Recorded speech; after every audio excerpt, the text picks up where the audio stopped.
give me some other background of some other folks. Who else is a kind of a typical franchise owner? Well, if you have a sales background, it's helpful. It's not required, but it's helpful because they they know that they're going to bump their head a few times. They're going to hear the word no, and they're a little more sensitized to what they might experience. But we have a lot of folks in our team that don't have sales background. But what they all have in common is they're good people. They're intelligent, they're hard workers. They can communicate properly and follow a model. And like Adam, for instance, he had no sales experience. He's not military. But the guy is the reason why we franchised because he took the model and just went to the stratosphere with it. So if you're a good person and can follow a model, you could probably do Supply Point. Wow. Adam, I think that's quite the compliment. Can we get the recording so I can just listen to that every night to bed? Hey guys, what's the investment range on a franchise on a single unit? It's under, for home-based businesses, you need to be, I shouldn't say you need to be, but we're under $200,000, Frank. And that includes obviously your franchise fee. It includes your territory, the sales training, the business coaching, all this, the know-how, the software, everything you can imagine is all included, including your first year of marketing is all in there. And it's under 200 grand. So you're looking at about 160 to 200, 198, I believe. Okay. I would imagine technology plays a huge role in this franchise, does it not? Well, I'm always good question. What's cool about technology, it's always evolving and growing and new things come and go, and you're always learning to adapt. And I think by immersing yourself in those concepts, you can find what fits best for you. But I'll tell you, we use a lot of technology, anything from top line CRMs to email marketing drip campaigns, I think are, imperative. You got to have technology for POS, point of sale systems, right? We have proposal systems that are utilize technology, and there's just a lot of great stuff out there. And we're always looking for more creative ways to help our franchise business owners. The more technology I think can be, the better if you don't overdo it and you keep it and it simplifies things, right? Yeah. Hey guys, what do you think has been your biggest surprise since franchising this thing? 6 years now? Well, I got to tell you that it was more difficult to get it created. To be perfectly honest, it was more difficult than I thought it would be. There were so many things that you needed to know and needed to do that we didn't realize until we were already in the boat and off. But when we navigated through all of that and realized we can't do everything ourselves and put quality people on board to help support what we're doing, one of the greatest things that I've experienced is the quality of people that I've met. The quality of people in the franchise industry in general, the people that make up our support team, just unbelievably great people. And then the franchisees that are coming in and saying, hey, I know Matt and Adam, and I think I can work with these guys. I like these guys, and I feel like I can do the Supply Point model. And after we go through that process, we end up with some really quality people that are part of our network. And I love it. That's great. I want to chime in on that because his answer was going to be mine. It's, we've him and I worked really hard to build something. And then when you start bringing in franchisees and you start to realize, wait a minute, they just had a kid, they just got married, and that I'm touched by that, right? And or they, we've had people unfortunately lose loved ones, and that hurts. It truly Sure. take that hard. And then you have conferences. We just had a conference just a few months ago here in Charlotte. And, at one point I'm looking around at our leadership team, the franchisees, we're having pizza, having a cold pop. And I'm like, man, these people are all here and they're all just meshing. They all love each other. This is a family. And I guess I'm surprised, not in a bad way. I'm humbled and just sometimes pinch myself. Is this real? Did we really create such a special place? And we're so thankful. And there's just so much to be grateful for with what's happening here at Supply Point. That's awesome. What about competition?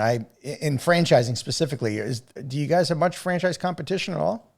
Haven't found anybody that's doing what we're doing. Yeah. So in the franchising world or elsewhere. I didn't find any competition either. And so one of the challenges I imagine is when you're a pioneer in a sector, one of the hardest things to do is to convince people that this is actually a viable franchise opportunity. At least that's what happened to me in my world. In sports, nobody had franchised sports programs. And my big uphill battle was convincing people you could actually make money doing sports. Now, in your business, it's very obvious. We know how to make money doing it. But I would imagine you still have that uphill battle you've had to deal with being kind of the lone wolf in your sector. It takes an education at first. When you're dealing with the consultant community, for example, what's supply point? And, it takes an education for a minute. But when you build a team, getting back to them, and they help prove the model, and it's, again, not just a Cahill boy, it's individuals, that came here and took a flyer on us and have made it. And they've made we're proud of our item 19. We don't hide anything about it. The unit economics speak for itself. It's more about, let's get the word out. If I may, in 2018 to 2020, we were starting to pick up some steam and we were doing some good things there, Frank, and our franchisees were doing pretty good. But then COVID hit. And, we were like, whoa, what's this going to do to Supply Point? And then I kind of talked about how, wait, we feel really good about our model. We're actually growing. And I think that's where we had a second aha moment where we're like, where do we want to go with this thing? We're doing okay. But we started getting a lot of we were being approached by a lot of individuals who are saying, you guys got something. They were kind of putting in our heads too, like, you can fill the map. You can really start to take this thing international. You can grow. We had a lot of investor opportunities or offers. And what we decided to do was, we don't want to grow so fast that we're house of cards. We take franchising, you hear it all the time, responsible growth. It started with building that leadership team. I'm telling you, the folks that are on our team understand what we're trying to do. And so when we bring an individual in, a franchisee in a different marketplace, it's a big deal. But we're looking to fill the map with like-minded individuals, one at a time, and it'll go, as fast as it needs to go. But we're ready. We have a unbelievable, huge, very large corporate team. We have all the infrastructure in the world to withstand it. And once we fill the map with and fill these marketplaces up, we'll go international, and we'll grow our national account programs even more. And we're very excited about the potential and future of Supply Point. Just to add to that, when you're going through COVID, you still have to eat, you still need clothes. Yep. America, the economy still needs to run. Well, the trucking industry, the pallet industry, and the things that we're involved in are the backbone of all of that. And that's why when supply chains got turned upside down and people were struggling, we actually grew. Folks were coming to us for help. Big companies were needing help for pallets and so forth.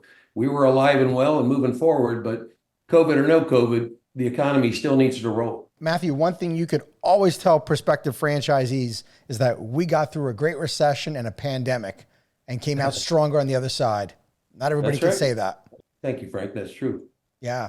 What about in terms of the long-term vision? Adam, I heard you say, go international, but more in a short term.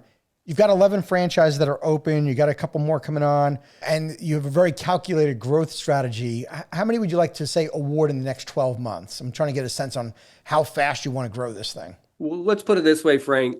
Growth is exciting. There's an old adage, grow or die. Grow or die is truly one of our core values. Another one is dream big. Mm-hmm. So that's our goal. We want to fill the map. Right now, we have a lot of phenomenal candidates in the pipeline right now, 5 or 6 that are staring down confirmation day. We will be ready. Right now, we're averaging, quite frankly, about one and a half a month. And I think that's going to continue to grow. We're ready. We'll be ready, whether it's 3 a month or 1 a month. They're all special to us, and we're going to take them one at a time. And whether that takes 1 year or 5 years, we're gonna be responsible and aggressive as we go. Cool. When you guys are talking to prospective franchise owners, you guys made it very well aware you don't want to just sell a franchise to anybody. What kind of advice do you give them when they're looking at it during the due diligence period? For us specifically, or franchising in general, or owning your own business? No, when you're talking to candidates, and not that you want to scare people away, but you want to make sure you're setting the expectations right. I'd love to hear what you tell candidates. It's the first conversation we had at our conference. The question was, and it's funny, we asked the question, what is your why? Why are you here? Why'd you buy a Supply Point franchise location? And whether that's Supply Point, Frank, or you're owning your own business in a whole different sector industry, what are you doing? Why are you doing this? So we start with why. What's the end game, right? We have to create we got to create it mentally, right? But then we have to learn how to build it physically. You know where I'm going with that. Right. And do something one day at a time to get better, one day at a time. And so we start with why. And if you franchise, and it's not a bad thing if you don't know. And we've had individuals that actually, when we asked them that, they went, oh, I hadn't thought about that. I said, why don't you take some time, come back. There's no wrong answer, but come back and let us know what you discover about yourself. We want to hear about it. And then we're going to tell you how to use Supply Point to get there. But start with why. Figure out what drives you, and then the rest will follow. That's my advice. Thank you for tuning into the Emerging Franchise Brands podcast. For additional insights, guest applications, and to stay connected, visit us at efbpodcast.com. The Emerging Franchise Brands podcast is for entertainment purposes only, and the views expressed do not necessarily represent those of Emerging Franchise Brands, its host Frank Fiume, or Emerging Franchise Group LLC. Any discussed franchise or investment opportunity requires thorough investigation, obtaining proper disclosure documents, and expert consultation before making any investment decisions. The podcast and its host do not offer professional advice or endorsements, and they hold no responsibility for actions, representations, accuracy, or consequential damages related to the podcast content.